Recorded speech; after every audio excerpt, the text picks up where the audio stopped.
안녕하십니까. 백수농장입니다. 오늘은 스스로 집짓기 2편 창고 만들기에 대해서 알아보도록 하겠습니다. 저희 집 창고는 가로 10m, 세로 4m, 높이 3.5m 이렇게 해가지고 지붕의 기울기는 한 10도 정도로 이렇게 해갖고 만들어졌습니다. 제작 금액은 완전히 자재 비용만 들어갔기 때문에 인건비가 하나도 안 든 상태였기 때문에 어, 금액은 필요치 않을 것 같습니다. 근데 제가 만들고 지금 10년이 딱 지나 보니까 창고는 같은 값이면 크게 짓는 게 좋다. 저희 같이 농사를 짓는 사람은 반드시 창고가 큰 것이 좋다. 다다익선. 아마 저는 실감하고 있는 것 같습니다.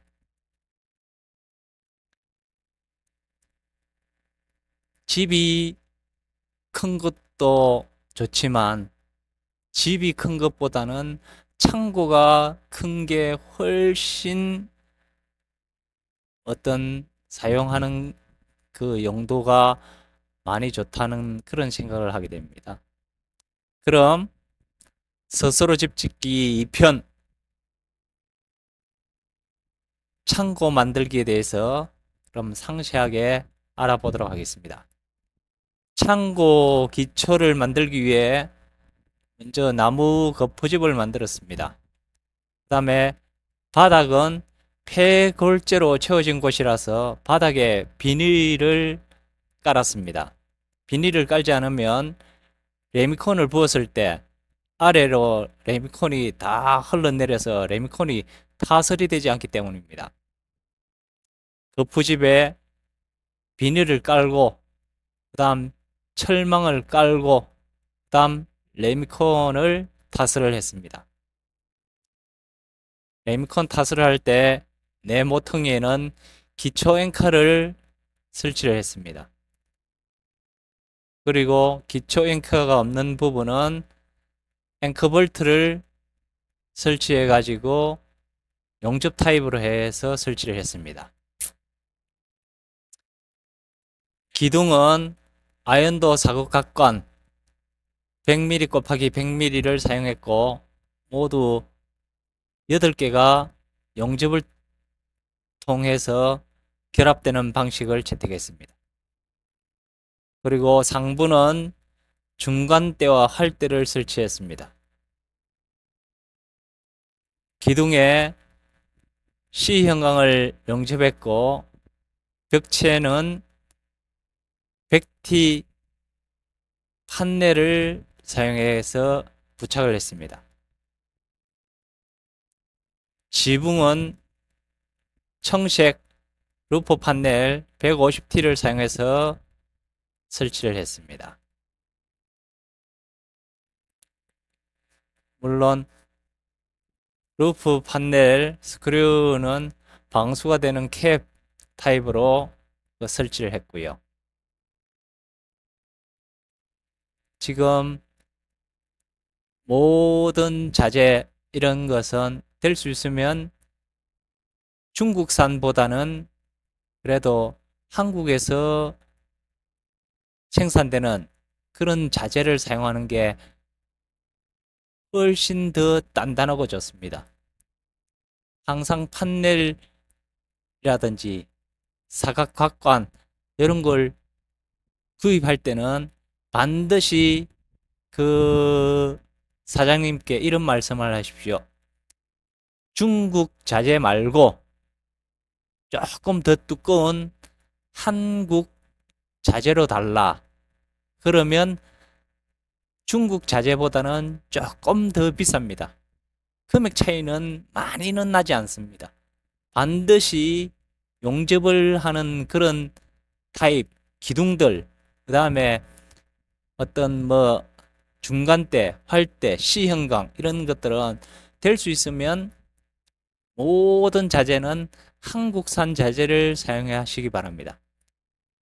절대 그 자재를 파시는 분들은 중국산을 파는 게 이윤이 더 많기 때문에 절대 그 모든 그냥 자재를 달라 그러면 100mm 자재를 달라 그러면 기둥을 달라 그러면 아이언도 각관 중국산을 다 판매합니다. 물어보지도 않아요. 묻는 사람도 없기 때문에. 반드시 사각각관, 그 다음에 아이언도 각관 모든 자재를 살 때는 좀 더 두꺼운 자재, 반드시 중국산이 아닌 한국산 자재를 사용하시기 바랍니다. 그 파시는 분들이 중국산 자재 말고 한국산 자재를 달라 그러면 벌써 그분은 딱 알고 있어요. 아, 저 사람이 뭔가 알고 자재에 대해서 알고 하는구나. 모르고 그냥 뭐 자재를 사러 왔구나. 이 한국산 자재를 달라 하는 순간 그 사람이 이 한국산 자재, 중국산 자재 정확하게 알기 때문입니다. 그것 반드시 참고하시고요. 벽면 판넬을 설치를 하고 그다음 지붕 판넬을 설치를 했습니다. 물론 지붕 판넬을 먼저 설치하고 그 벽면 설치를 해도 아무런 문제가 없습니다. 보통은 지붕을 먼저 설치하고 벽면을 설치하는 경우가 많습니다. 그거는 그때그때 상황에 따라 틀린다는 걸 말씀드리고요. 그 다음에 지금 이 지붕 판넬 설치할 때 가장 중요한 게 이게 물이 새지 않게끔 시공하는 겁니다.